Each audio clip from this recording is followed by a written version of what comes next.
Yeah, he said it. It's cold and it's snowy, and that's the way it's going to be staying as we go through the rest of today. We've got snow showers that are moving through right now, even some snow squalls for areas west of Cleveland that are going to be moving through.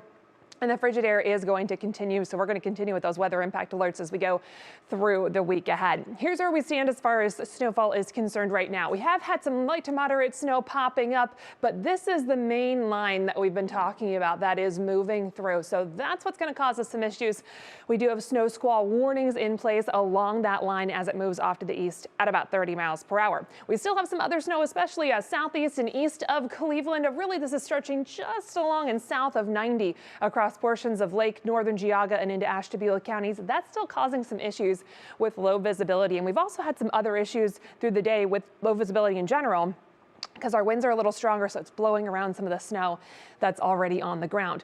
We are watching this line, though. Notice a lot of dark blue showing up in there. That's some very heavy snowfall rates, some big fluffy flakes of snow that are coming down with this. So that's going to cause some issues. They've already had a lot of reports of visibility less than a quarter of a mile with this going through areas off to the west and some accidents because of that. So as this moves through, that's going to cause some issues on the roadways in terms of visibility, obviously, and it could also leave behind a quick coating of snow as well. So we're going to watch this very closely, especially as we head towards that evening commute. Again, moving off to the east at about 35 miles per hour. So that puts it at about 420 closer to North Olmsted, eventually towards Parma around 440, and Garfield Heights closer to 450. So again, we're going to watch this as it moves east across the area as we go through the kind of afternoon and evening hours here. But the good snowfall coming in with this, especially right now across areas of Richland County from Shelby all the way up to New London. And then that really continues through a good portion of Lorain County, Pittsfield, all the way up to Avon Lake.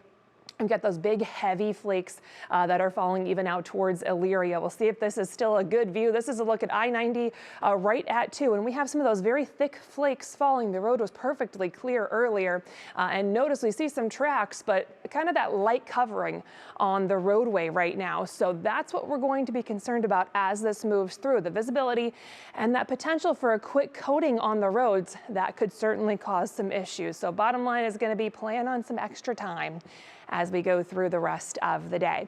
Mentioned winds have been a little blustery today. They're still a little blustery out there right now coming in from the west with some gusts over 25 miles per hour through the evening. Those do taper off and shift around a little bit as we head into tomorrow, but still that possibility of some blowing snow is going to be with us through the evening here.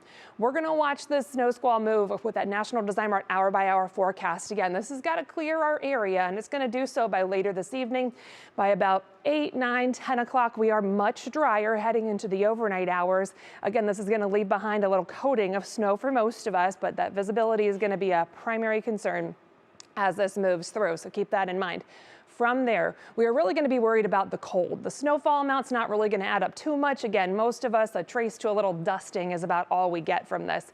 But the cold is going to be an issue for us tonight. We have cold weather advisories that are in place for everyone. Our temperatures are going to drop to near or below 0. And then you factor in the wind, it's going to feel even colder into tomorrow morning. Once again, we're looking at a day starting off with those wind chills well into the negative teens for most areas. And that wind chill is going to continue to struggle all day long and even into Thursday as well.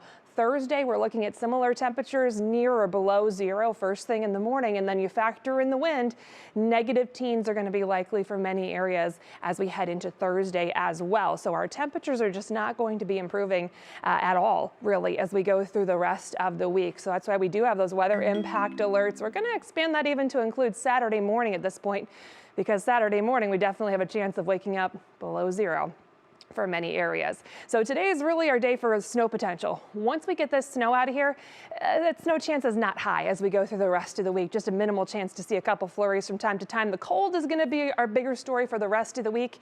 And then next week, Christy, with that Union Home Mortgage forecast, you know, we might just break 20 degrees. Wouldn't that be nice? that still makes me laugh. Let's break 20 degrees. 20 degrees. Let's do it. Maybe even 25. Don't get me excited here, Jess. All right. That's okay. I didn't put 30. We just went upper 20, so we don't get anyone, you know. I know. Totally like, there's 30, there's 30. It's going to be so warm. Thank you, It'll Jessica. happen eventually. Not this. Yeah, it will. Of course it will.